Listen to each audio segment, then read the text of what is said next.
Good afternoon from Downing Street. A short time ago, it was announced that Rishi Sunak is set to become Britain's next Prime Minister.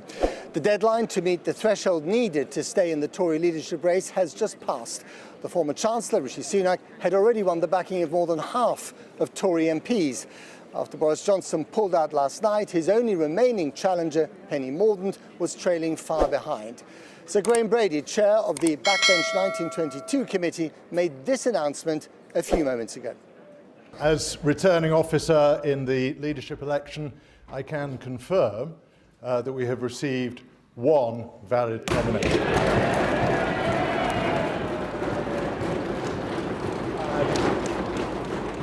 And Rishi Sunak is therefore elected as leader of the Conservative Party.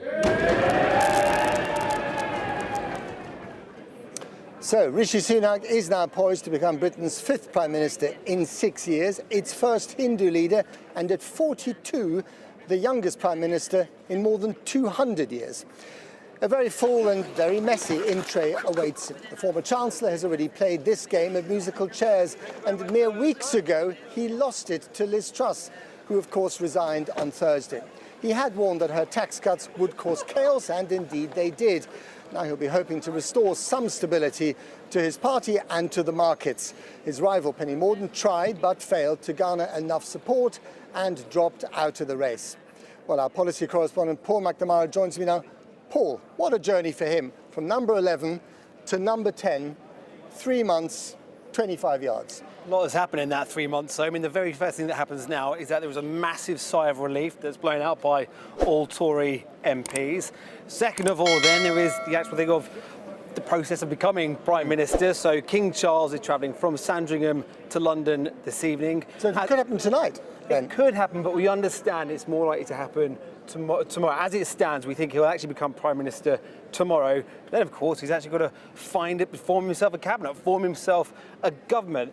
And I think we're all looking at this after the tumultuous events of the last few months. We're all expecting that this cabinet will be a lot broader church than we're expecting. Everyone spoke of during this race of the need for unity within the party. They've said that before, Paul.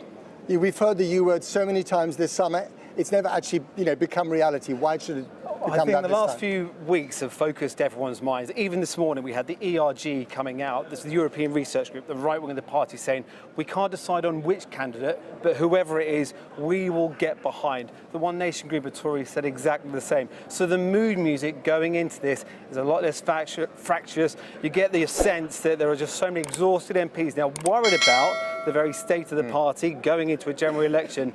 It's the man they will actually get behind. And very briefly, does Penny Mordaunt get a big job? Does Jeremy Hunt stay as Chancellor? The expectation is yes to both of those.